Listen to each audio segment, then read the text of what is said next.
il a vu l'enfer et il en est revenu. En tout cas, c'est ce qu'il dit. Le 9 décembre dernier, sur TikTok, un homme a publié une étrange vidéo dans laquelle il assure avoir vu de près les flammes du royaume de Lucifer.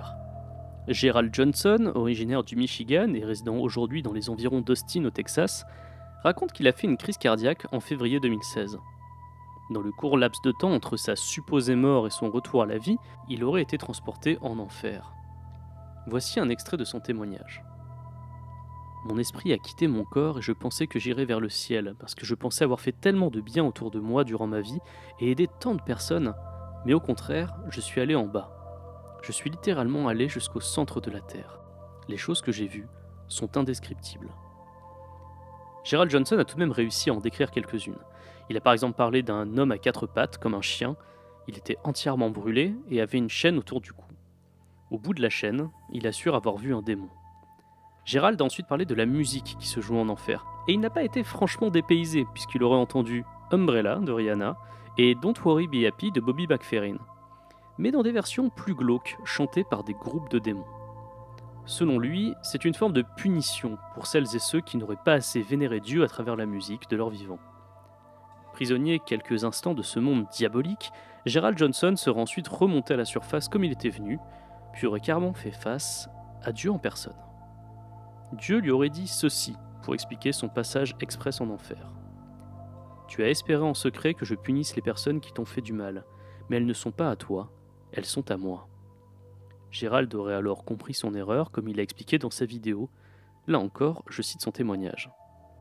Même si j'avais bien agi, il y avait dans mon cœur ce refus de pardonner aux gens qui m'avaient fait du mal. Une personne qui ne peut pas pardonner est une personne qui a oublié à quel point on lui a pardonné. Gerald Johnson aura ensuite été ranimé et assure avoir travaillé sur le pardon depuis cette expérience en enfer. Beaucoup d'utilisateurs de TikTok ont cru en cette histoire. Mais avant de la croire, il faut se poser deux questions.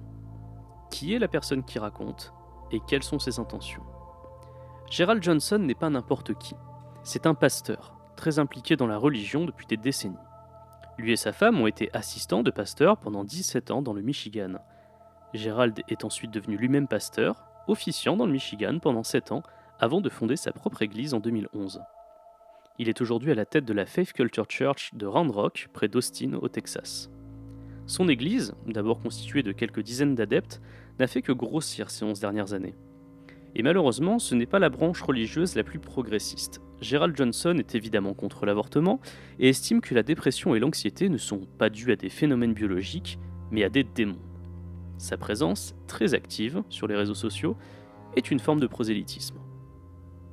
Sa vidéo sur son expérience de l'enfer, qu'elle soit authentique ou non, a généré plus de 3,5 millions de vues et lui a valu des articles dans la presse. Avec cet emballement médiatique, Gerald Johnson a réussi à toucher beaucoup plus de monde que d'habitude. Et c'est, à mes yeux en tout cas, très préoccupant.